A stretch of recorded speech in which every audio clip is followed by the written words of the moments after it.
On your Tuesday episode of Locked On Raptors, we continue our player review series with a look at OG Anunoby, who suffered a lot of injury this year, didn't quite live up to the breakout potential that he was billed as having coming into the season, but all told, pretty damn good year for OG Anunoby. We're going to dig into why he's so good, why he's so valuable to the Raptors, the stuff that might need some work going into next year. Should he maybe occupy a different role than he was asked to occupy this season? We'll get into all that and more. Plus, we got the stat of the year, the play of the year, and the outlook for 2022-23 for OG with special guest Katie Heindl. That's all coming up on today's episode of Locked On Raptors. Thanks for being here. You are Locked On Raptors, your daily Toronto Raptors podcast, part of the Locked On Podcast Network, your team every day.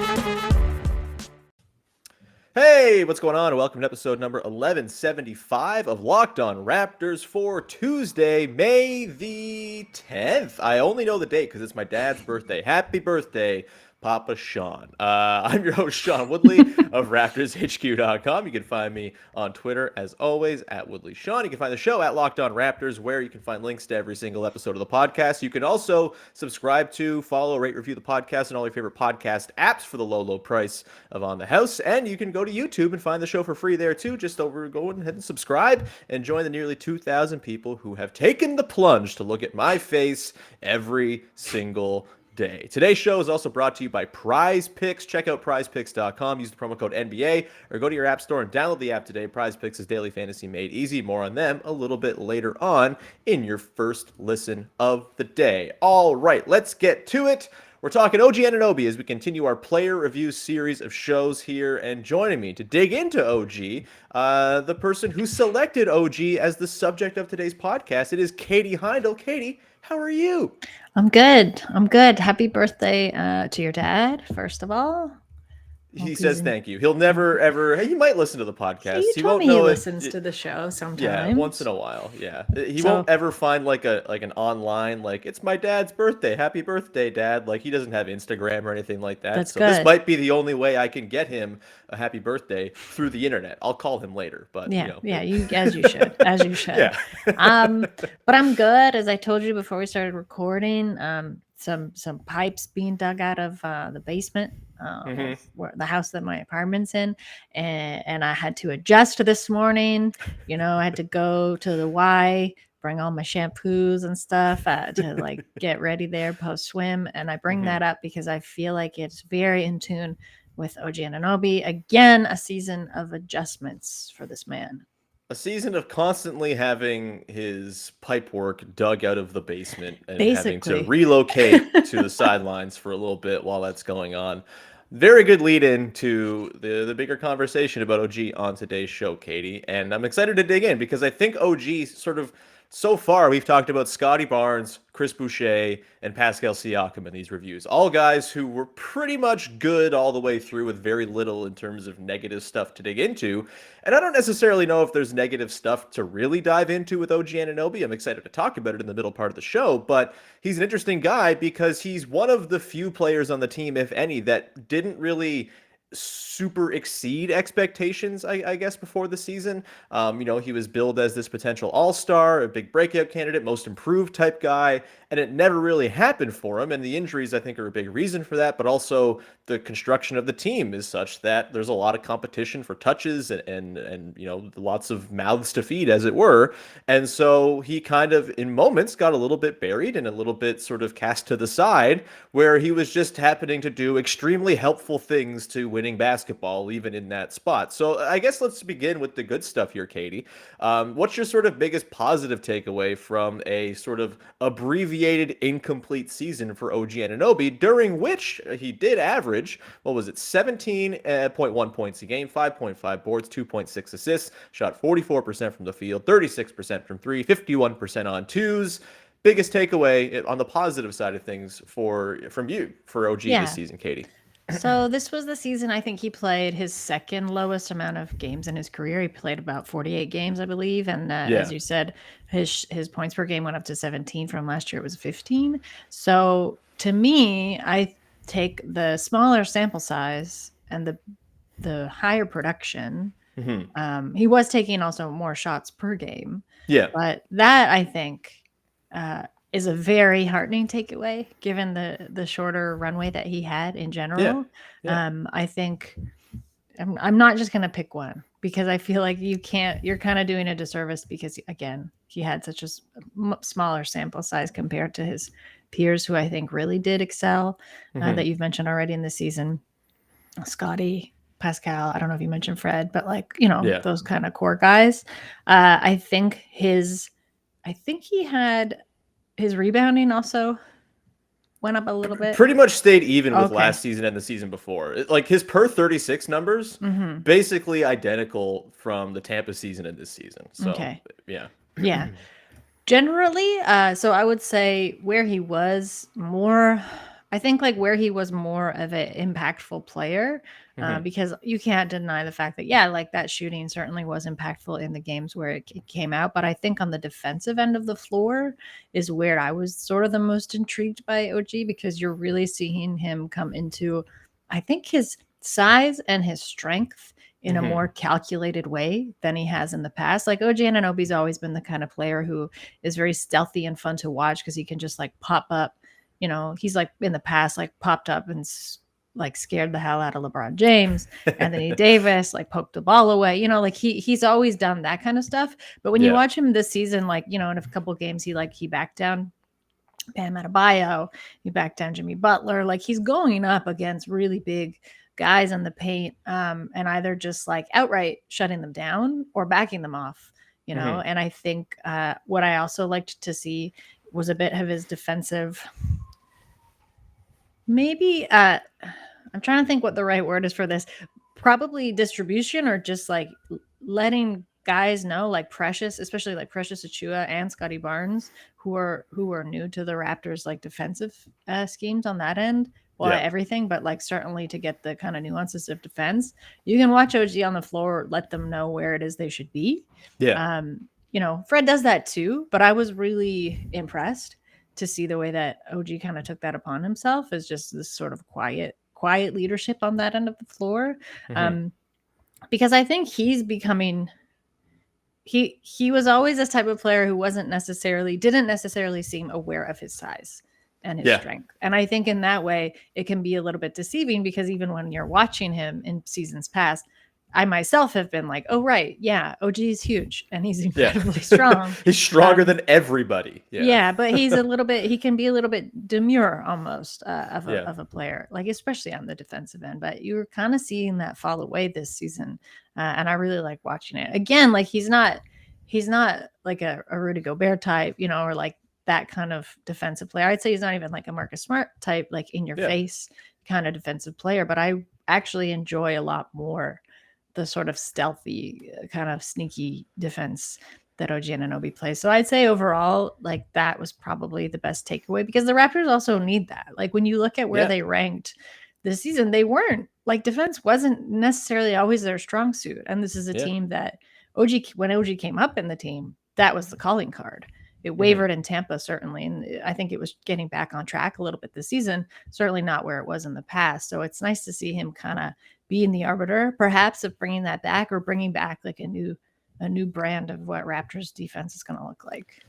Yeah, I mean, he fits the whole scheme that they're going for more or less like a glove. And the fact that he can guard literally 1 through 5, like there are not that many guys that you can go and say, oh, he can guard a center, he can also guard a point guard and everybody in between. But OG is unequivocally one of those guys. He's been their best option against, for example, Nikola Jokic in the past and really given him trouble. He's been their best option on slippery guards, who we're actually going to get to in my play of the year for OG. Like he's everywhere on that end. And I think, look, it's a bummer they didn't get the full 82 games of him playing within the scheme alongside the rest of the guys, especially down the stretch when he missed a ton of time as the defense kind of coalesced. And I think they were, kind of top 6 range after January 1st. I mean, he missed a ton of time in there, and it made it tricky to kind of always sort of figure, all right, where does he kind of slot into the hierarchy of the team and all that? For me, my big takeaway is that we kind of learned this season that OG doesn't necessarily have to be the sort of next Kawhi Leonard that some people have unfairly projected him to be. That was always an unfair comparison because Kawhi Leonard is like a singular force of nature, and it's very hard to replicate that. But we did learn that OG is like a perfect complementary glue guy role player on a really good team. And I think we're seeing right now in the postseason with, the guy who I always kind of draw comparisons to is Mikal Bridges. Like, that's the kind of closest comparison I can see to OG in the NBA. And great teams need Mikal Bridges's, right? Like, no great team is winning without that kind of player. Not everybody can have a whole roster of 25% usage guys. That's not how math works. Someone's got to take a hit in terms of the overall usage and role in the offense. And I think OG, to me, with the way that he's a knockdown shooter, the way he's a great off-ball player who can cut, and you can run stuff for him through the post as like a secondary creation type guy. Maybe you don't want him running a bazillion pick and rolls a game, but like they have other guys who can go and do that, and he gets to occupy and sort of fill in the gaps while also being probably sort of pound for pound their best defender when all things are equal. So yeah, for me, I think this season kind of crystallized in my head, like, okay, OG's not going to be the 1A offensive option for this team. And maybe he still has some growth within him. He's only 24 years old, but like he, to me, figures to be the exact type of player that you need to have on your team if you plan on winning anything significant at all. And for me, like the closest comparison I can see is 2018-19 Pascal Siakam, where he fit in perfectly working off of Kyle and Kawhi. He was just wonderful filling in those gaps, leveraging all the gravity of the other guys into great looks for himself because of his ability to find the right spot to cut into or obviously knock down threes. And I think that's kind of OG's lot in life with this Raptors team as the opportunistic guy who averages 17 a game. That's pretty damn good, right? Like that's hard to do. And I think like there's only room for, a little bit more efficiency to creep back into his game. He's obviously been such an efficient player his whole career until this season. And I think maybe that's because he was asked to do some stuff that maybe he just doesn't quite have the bag for. And that's fine. Not everybody needs to have the endless bag of tools to go and score 28 a game. It's not exactly a long list of guys who have that. So there's no shame in not being there. And I think OG is like very clearly a piece that you need to have if you have intentions of winning at the highest level.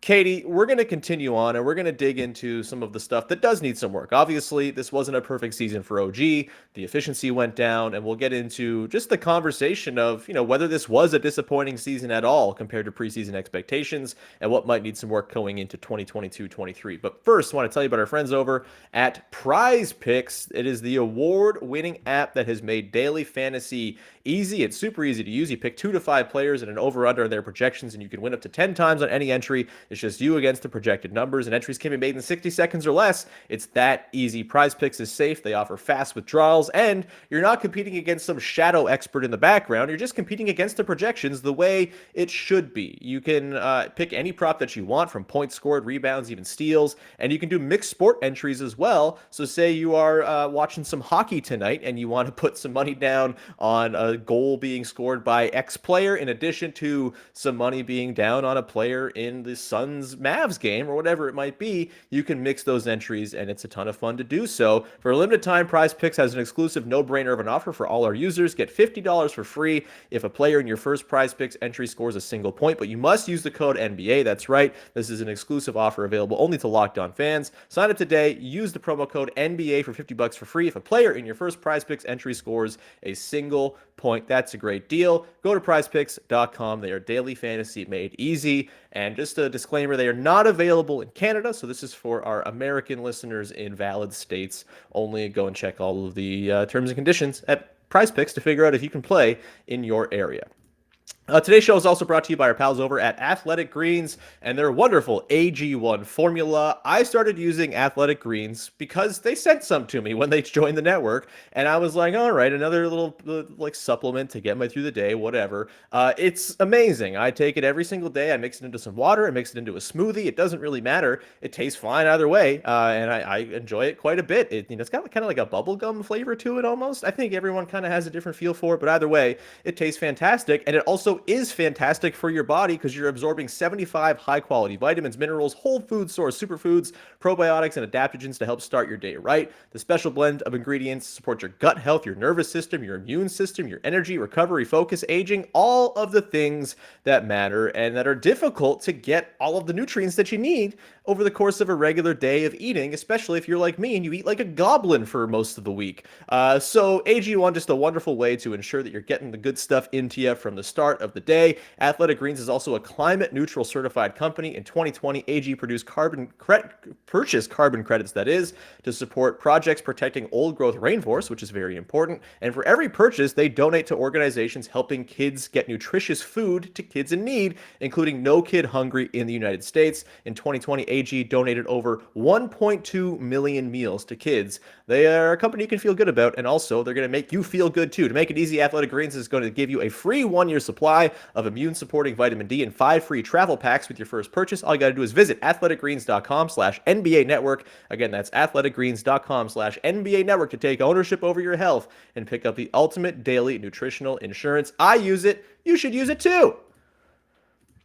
All right, we continue on with your first listen of the day here, digging into the dark underbelly of OG season. Look, it's hard to say that there was like an obvious bad trait of OG's season with the Raptors this year. He was very good when he was on the floor, and the stat of the year I'm going to get to in the next segment illustrates that. But Katie, for you, is there one sort of area that you think really needs work when it comes to OG? Is there a thing that kind of left you wanting more from his season in Toronto?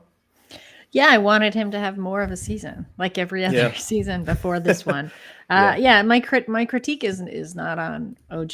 My critique is on the fact that once again he had a disrupted season. He still has never had a season in his NBA career that has been full, or like something hasn't happened usually to him.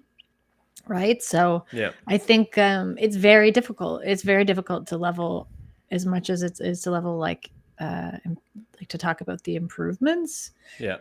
It's also very difficult to kind of level criticism at him in the time that he did have, because I also think there were so many adjustments of the roster this season, as made necessary by whether guys were out with COVID, whether guys were out with injury, personnel kind of turning over, that I think when OG came back, a lot of the time it looked like he was figuring out where he fit in again in the rotation. And he's like an incredibly smart, astute basketball player, so it didn't take him long to adjust, but it still does take time to adjust. You're just not seeing like him have these kind of expansive periods of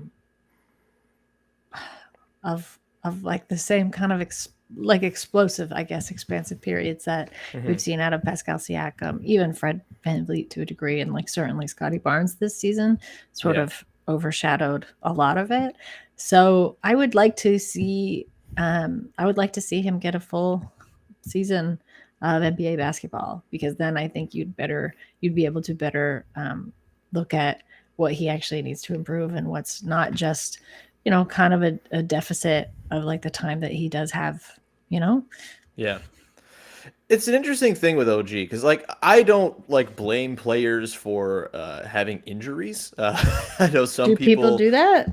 I know some people like to sort of, and I guess this is sort of the question, right? Is it's the elephant in the room, right? Like, he's been hurt a lot. He's missed a lot of time. A lot of it's been freak stuff like appendicitis at the start of the playoffs and, weird getting poked in the eye and whatnot. But, there's been some other stuff, hamstrings, calves, things like that.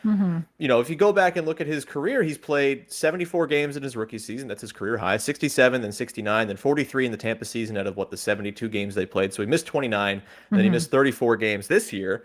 At what point do you think, if you're the front office, the sort of injury track record comes into, your evaluation of OG and sort of his fit within the team, like, if at all? Like, maybe it doesn't. Maybe it's just, some freak shit's happened a little for the last few years here. Hopefully things turn around. Like, but do you think that has to be weighed at all if you're the front office looking at a guy who has been injured a lot? I mean, this is not the only case in the league where a guy who has some injury tendencies and just, tends to break down a little bit easier than other guys, which again is no fault really of any player. It's just biology, man. But like, do you think it should seep it all into the decision making as the team evaluates the path forward here? And like, do you have to account for the fact that OG just might miss some games when you're building the roster? I'm sure you have to account for it if you're a front office, but if you're a front office and you're an intelligent front office, you're also kind of equating everything I mentioned previously into those decisions. Yeah. I'd say a lot of the injuries OG's had, even the ones that you're mentioning, like, yeah, the calves, the hamstring stuff, it's come at like very freak times. I mean, Yeah. to a degree, all soft tissue injuries are going to just be like freakish injuries. Like, you can condition guys up to a certain degree, like as best as you can, but those things are just going to happen. But I'd say like the majority of what he's been out with for the longest has been stuff that's like completely out of his control. So I think if you're the front office in Toronto, and I do think the Raptors front office feels this way, because OG's name has come up not from the Raptors front office, but in other trade rumors and trade talks quite a bit, and they've not really entertained it, right? Yeah. Which I think is a pretty clear indicator that they also feel that they haven't really seen the best of OG, and they know what that best can look like because they're seeing him way more than we are, right? Yeah. Like, they're seeing him in workouts, they're seeing him in practices, they're hearing what he's working on with his trainers during the season and during the off season as well. So, I find that kind of talk to be a little bit disingenuous, frankly. And I don't think, as you mentioned, it's like a lot of this stuff is kind of freakish and flukish, and you can, I don't know. I think it's just quite gross, I guess. And I didn't even think that people could get mad at people for being injured. It's like the dumbest thing I've ever heard. Yeah, it's ridiculous, but like you see it with like Anthony Davis and stuff too, right? It's like, well, he can't stay healthy. Is he even good? And it's like, well, these are two different questions you're asking, right? Like, you can be good while also maybe breaking down a little bit easier than others. Like, you just got to account for it. You don't go and trade Anthony Davis because he gets hurt all the time. You just have to sort of insulate yourself against that possibility and hope that, things are all right when things really matter in the postseason, right? It's just kind of reality, and I don't think you should be going and trading guys because they get hurt a lot, because that's just a one-way track. I think to how often has a guy who's been injury prone eventually gone 3 years without getting hurt, right? Like, it happens all the time. It's hopefully the bad luck runs out. It has to do with like the support staff, and the Raptors, I think, have a good track record of taking like health and medical concerns quite seriously in their players. If anything, they err on the side of caution, which I am certainly more for. Maybe some fans don't necessarily agree with that. At the end of the day, you also want it to be driven by the inside of the player to say, like, I can handle it. I feel okay with this. I feel like backing off might actually be worse for my recovery. But I think there is that, like, there are both those channels of communication open within the Raptors, like front office, and also their coaching and medical staff. And honestly, like, that is not always the case. I'd say that is less the case. Like, around the league, certainly not the majority yet. I'd say, like, you can even see that in LA with the Lakers and Anthony Davis. So I don't think OG is like a cautionary tale. I also think the Raptors are in a pretty rare position where they now have such a wealth of talent to develop, that like some of the reason why, I think you touched on it earlier, why OG didn't necessarily develop as was projected, aside from him being out and the injuries he played, is because so many other guys did develop. So it's like you didn't have, it wasn't just the focus on one guy this season, right? It was just like, oh shoot, like we've got our hands full, with guys we've got to get minutes to. We have to get them like better in-game reps, right? And like, OG got a little bit overshadowed in that. But I also think that OG probably recognizes that that's a great problem for his team to have. Yeah, you sit down at the development table, you slap a bunch of food on it, and like when it's like me trying to eat with my three brothers and sisters growing up. Sometimes one person gets left with only one chicken leg to eat, or something like, I don't know. It was a bad analogy, but tried. Yeah, I really did. I really put the effort in, and I would also argue, like, if you looked at it, OG's injury history this year in particular, it does feel like, the Raptors themselves are extra cautious, and like maybe like if it was a different front office or a different medical staff, maybe he plays 58 games or 60 games because they bring him back like a week earlier from a couple of the things he dealt with. Who's to say? We don't know. We're not in the room. We don't know the medical screening or imaging or whatever's going on. But it does feel like the Raptors exercise extreme caution with OG. And, I'm glad they're doing that as opposed to just being like, all right, get back in there, Tiger, and go nuts. Like, I would much rather they ensure that he's healthy. And you just hope that sort of careful, focus on that carries over and he's able to kind of get back on track for next season. And if not, yeah, you got to have some plans in place if he does get hurt. But they seem to be kind of amassing a pretty good collection of wings who can fill in those minutes if he, in fact, he is going to miss time. So I'm not too worried about that. In terms of like on-court stuff for OG, I think it's honestly, I'd just like to see a bit of like a redistribution of his shots again to sort of just be a rim and threes guy because he's very good at those things. And, the mid-range stuff is nice and there are moments where it's useful to be busted out. But I think we've kind of seen like Pascal's a better mid-range shooter that you'd rather sort of have run the offense through. And if he has to take those shots, that's fine. Fred worked on a mid-range game this season. Gary Trent Jr. is like an incredible bailout mid-range guy. You don't need everybody to have a mid-range game. And I kind of just think OG's future with the Raptors, the best and most sort of idealized version of him is he hits catch and shoot threes. He does the odd post up where he's bowling over a dude to dunk. He's cutting, and he's kind of doing the odd straight line drive off a catch, and that's kind of a perfect way for him to get to 15 to 18 points a game because he's bloody efficient in those positions. So why not maximize those things and maybe cut out some of the mid-range stuff that saw a slight uptick this season? Not a crazy uptick, but it did uptick, and it didn't have terribly great results. Any last notes of improvement before we move into the final segment of the show, Katie? I would say even like his presence probably improved. And I think, again, like some of that, what I mean by that is, he in post games, my favorite thing about OG is he's quite specific. So like when he asks people to repeat questions, he's not like trolling anybody. He's just wants to make sure he's got it exactly right, what they're asking for. But I think his overall confidence, I think the recognition of himself as a leader is something that we also saw a lot more this season, and the responsibility fall on his shoulders. I think, we talk a lot about Pascal and Fred taking on that responsibility in the absence of Kyle Lowry, but I think we talk less about where it falls on OG, and you've seen him be such a mentor to Scotty Barnes. Yeah. And a lot of the other, like the younger guys in that locker room now. And I think he's a fantastic presence and personality for younger guys to kind of shape their on-court and off-court, behavior on.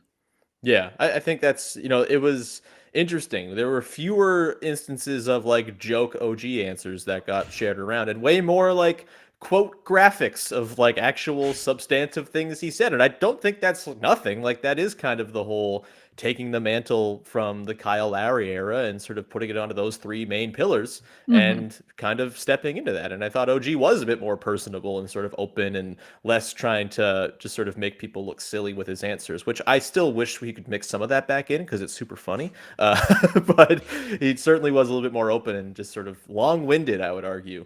Speaking of long-winded, we're at like 29 minutes on today's podcast. So we're going to take a quick break, come back to the other side, take into our stat of the year, play of the year, and outlook for 2022-23 for OG Anunoby, and that's coming up in a sec. But first, let me tell you about our friends over at betonline.net, who continue to be the #1 source for all of your sports betting needs and sports info. And you can find all the latest odds, news, and sports development. You get injury updates, everything you might need on the basketball playoffs, the Major League Baseball playoffs, fights, everything that there might be. You get the NFL futures already. You can put money down. That's not even for like 6 months, and you can still get in on that action.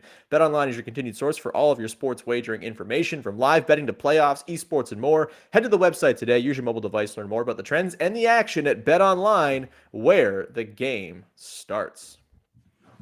And we continue and round out your first listen of the day here with Katie Heindl, talking all about OG Anunoby. Let's dig in now to the stat of the year, Katie. We have not revealed to each other what our stats of the year for OG are. What do you got for your OG Anunoby stat of the year? I will give you the floor. I have to go first. I can go first if you need me to vamp for a bit before you jump in. I have the stats here. I'm just trying to kind of narrow mine down. You do yours. Sure. Mine is pretty simple. It's 31-17, which is the Raptors record with OG Anunoby. They were 17-17 without him. He's very helpful to winning basketball. He was great in the playoffs. He is just the kind of guy you want around if you're going to win games. It kind of goes to my point off the top that not everybody can be the star player who drives the offense every possession. But as it turns out, it's a 5-person game, whatever you're playing it. And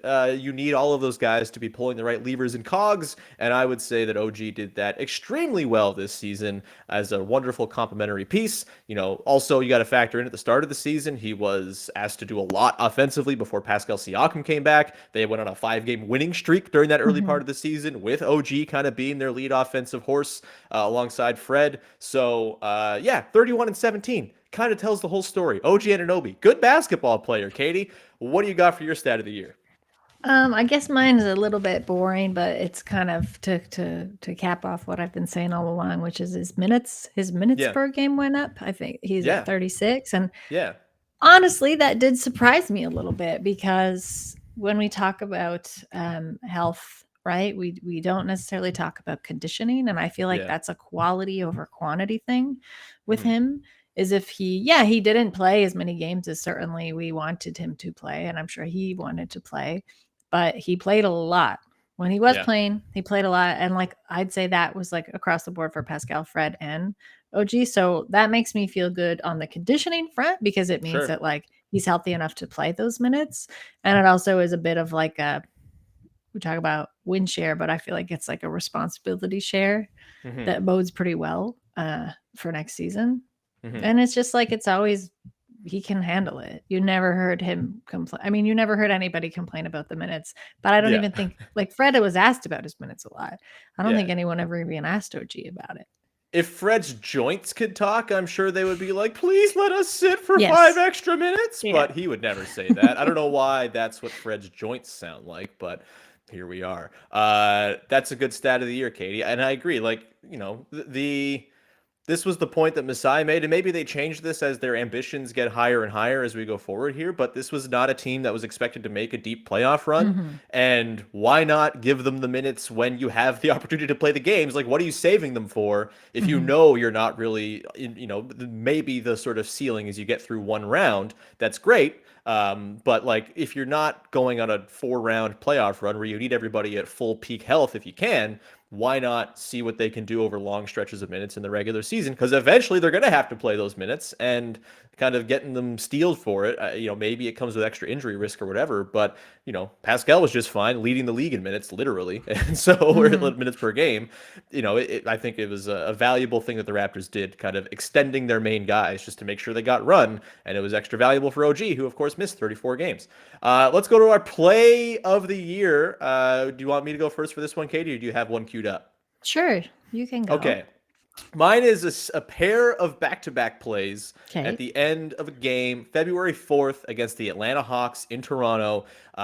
Crunch time, the Raptors were up by like 6 or 8, so it wasn't that close, but OG gets switched on to Trae Young for 2 possessions. The first one, he blocks the shit out of a Trae Young pull-up 3. Very, very satisfying stuff to watch. And then 2 trips later, he gets ISO back onto Trae Young. Trae tries to drive by him. OG blocks the hell out of him at the rim. And kind of speaks to me to like what the ultimate utility of OG is on the defensive end, which is he can just guard whoever the best guy is on the other team, and he's going to give you a fighting chance to shut that dude down. He makes it so you don't have to play a super hyper aggressive doubling defense, and he can just be like, all right, I'm OG Anunoby. I'm long and strong enough that I am my own double team on these guys almost. And he's fantastic. He really is just an unbelievable defender. And the fact that he was sort of their one answer to very fast guards this season, I think is bloody impressive considering it's a team loaded with other guys who in theory should stay in front of fast guards, but could not with the same acumen that OG Anunoby did. So those 2 blocks against Trae Young in crunch time are my pick for his play of the year. What is yours, Katie? Was one of those like the kind of a chase down block and he swatted it out of bounds? It was like in the half court, but Trae did get a step on him and he kind of recovered positionally and it blocked his ass. It was quite beautiful. One of mine was in a Hawks game, but it maybe I don't know if it was the same game or not, but it was OG with like a chase down block. Like right under the basket, and the ball just like went flying. True to form, I guess I don't have a specific play, but there's a couple of these ones, but it's when OG gets a turnover will like steal the ball, usually like poke it away, and then just have like the full open half court and just go kind of careening down it alone and dunk the ball. Yeah, I always never very get, gracefully. I never get sick of those. Yeah, there's nothing very hurried about it. Also, I find that the team, everyone just leaves him alone. Yeah, no one goes chasing after him because it's just done. Like we know that's going in. Yeah, exactly. Yeah, sneaky good thing he is good at is like finishing through contact in transition. Yes. Like when someone does try to chase him down, he'll like, contort his body or just like move him out of the way with his giant broad shoulders or whatever. He's very good at finishing. Kind of the anti-Gary Trent Jr. in that regard. Stealthy, slippery, considering, his size. Yes.